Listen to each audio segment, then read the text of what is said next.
El 20 de septiembre de 2004, Pandemic Studios, en compañía de LucasArts, lanzó al mercado Star Wars Battlefront, alejándose de la historia de Anakin Skywalker para centrar su foco en el desarrollo de la guerra, poniéndonos en la piel de los soldados, ya sean clones, rebeldes, stormtroopers o droides, que sin dudas marcó un legado que trascendió por más de 20 años.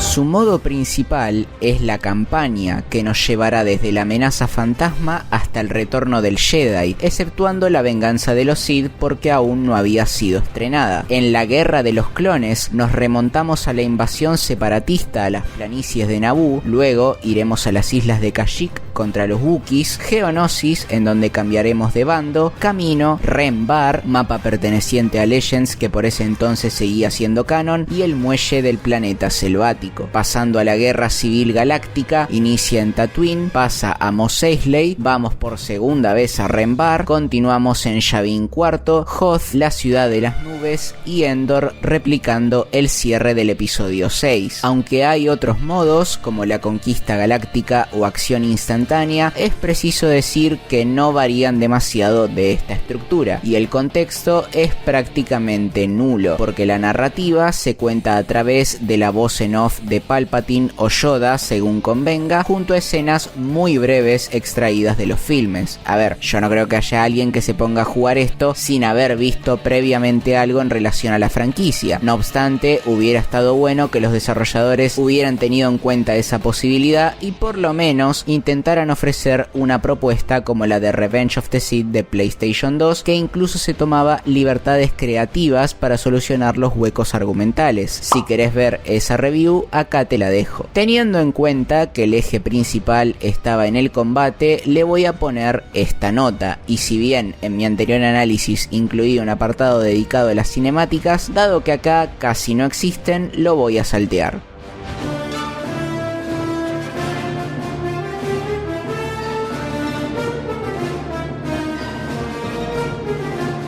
Tenemos 4 tipos de unidades, más una especial que se desbloquea de acuerdo a nuestro desempeño. El soldado de asalto, equipado con un blaster y granadas, la infantería pesada, el francotirador y el piloto, cuya habilidad es reparar vehículos y reabastecer provisiones a los demás. En exclusiva de la República tendremos al Jet Soldier, de la Confederación de Sistemas Independientes al Droideka, de la Rebelión al Wookiee y del Imperio al Dark Trooper. Además, cada facción tiene un Jedi o a un Sith de su lado. Estos son Luke Skywalker, Mace Windu, el Conde Dooku y Darth Vader. Son los únicos disponibles y lamentablemente no se los puede controlar. Para peor, son inmortales, así que si te los llegas a cruzar no te queda otra que empujarlos al vacío con explosivos. ¿Y qué pasa si el escenario no cuenta con esa función? ¡Jaja! Está jodido. Los vehículos se dividen en rápidos, medianos y grandes. Hablando de Roma, la versión que usé es la original de PC en disco, no la de Steam. Ambas tienen este terrible bug.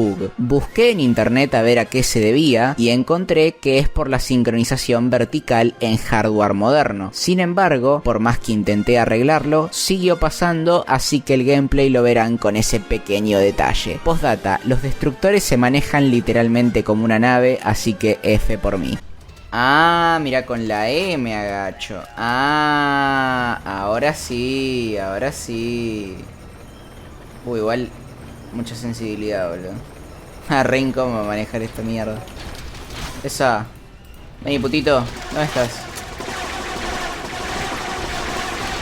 Presionando 1, 2, 3 y 4 o las flechas si es que juegan en joystick, podemos dar unas órdenes básicas a nuestros aliados. El nivel de inmersión es sublime. Todo lo que alguna vez soñaste hacer dentro de un conflicto bélico de estas características, vas a poder hacerlo. Desde asesinar a un Gungan, mandarte 1 versus 5 frente a un escuadrón y salir victorioso, eliminar las torretas enemigas con bombas, capturar un punto de comando, controlar un ATTE, derribar uno snipear, hacer la gran Boba Fett, ser el soldado favorito de tu general, traicionarlo, estar en la Legión 501 post Orden 66, reabastecer tus recursos, etcétera, etcétera, etcétera. Te sentís dentro, tanto por la ambientación, la personalización, como el impacto de tus decisiones en el desenlace de la contienda.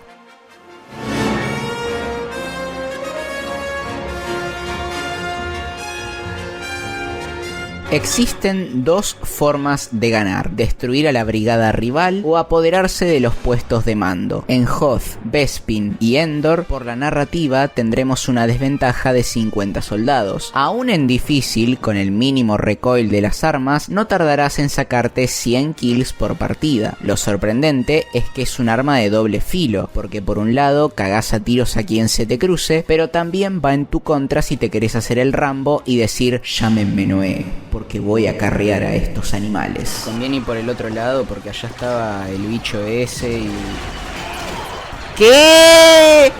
Nah, no me voy a fumar ese aimbot, ¿Qué es ese aimbot? ¿Qué es ese aimbot? Mentirosos. ¿Qué mentira que fue eso? Olvídate que tus compañeros sean similares. De hecho son horribles. Encima no contás como número para el marcador. Me he quedado solo en el mapa más de una vez y perdí de manera inexplicable sin morir, lo que ciertamente es decepcionante. Y lo de la CPU es increíble, Escuchen esto. En la misión final daba igual que intentase. El Imperio nos sobrepasaba por una gran diferencia. Dije, qué raro. Hasta que, ¿ven esto? Sí, un ATST estaba clavado como una rata asquerosa y mataba a cualquiera que intente avanzar hacia el medio del mapa, mientras que la inteligencia artificial de mi team buscaba derribarlo con bombas que ni siquiera lo rozaban. Un espectáculo. Toma, chupapijas. Ah, friki, la casa imperial es ahora sí, voy a ganar. Otra anécdota: en acción instantánea, jugando como la República en Mos Eisley, Dooku se metió con 2 droidecas a campear. Nos vemos en Disney, droideca. Nah, mira dónde estaba este. Y claro, se la pasó farmeando kills el hijo de puta. Andá a sacarlo de ahí. Igual perdió, cabe aclarar.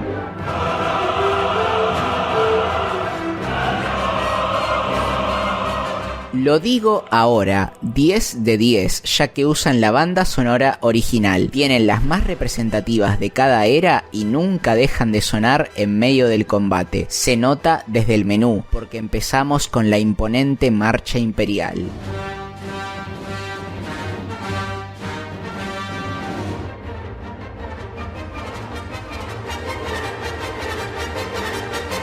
Ninguno de los héroes o villanos presentes tienen diálogos. En el caso de los clones, les da voz Temuera Morrison, actor de Jango y Boba Fett en carne y hueso. I'm just a simple man trying to make my way in the universe. Tom Kane sigue haciendo a Yoda a día de hoy y estuvo en infinidad de proyectos como Guerras Clónicas, The Clone Wars, Battlefront 2 de 2017 o The Skywalker Saga. Por otro lado, Nick Jameson fue el emperador desde los 90s a los 2000 en la mayoría de videojuegos, siendo Empire at War su último trabajo. Welcome to Bother We, Your Majesty. To what do we owe this great honor? Your disloyalty to the Empire.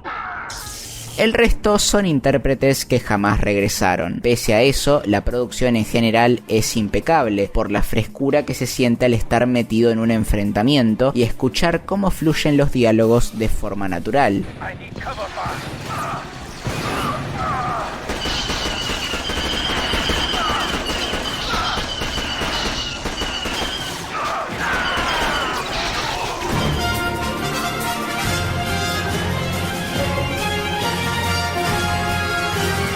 En conclusión, este título fue una gran primera parte de lo que iba a venir después. Abrió la puerta a millones de fanáticos que deseaban vivir en carne propia la guerra en el mundo de Star Wars, crear sus propias historias y hoy en día, en la versión de Steam, jugar online con sus amigos. Si bien es cierto que la influencia en Battlefield es innegable, también es verdad que se esforzaron lo suficiente para darle una identidad y no ser simplemente un cambio de skin. Como puntos débiles quedan la imposibilidad posibilidad de usar a los Jedi y los Sith, a menos que uses mods, que haya 4 de ellos, lo cual es inaceptable, las inexistentes batallas espaciales y la inteligencia artificial que varía entre ser un Metapod o ser Simo Haya. Mi nota final es un 6,9 sobre 10. Ya sabés que mi nombre es Medatrox, un saludo para Philip Android 9280, Mushinga-27 y Juan Ángel Navabarriento 6230 por recomendar, ya sea directa o indirectamente, este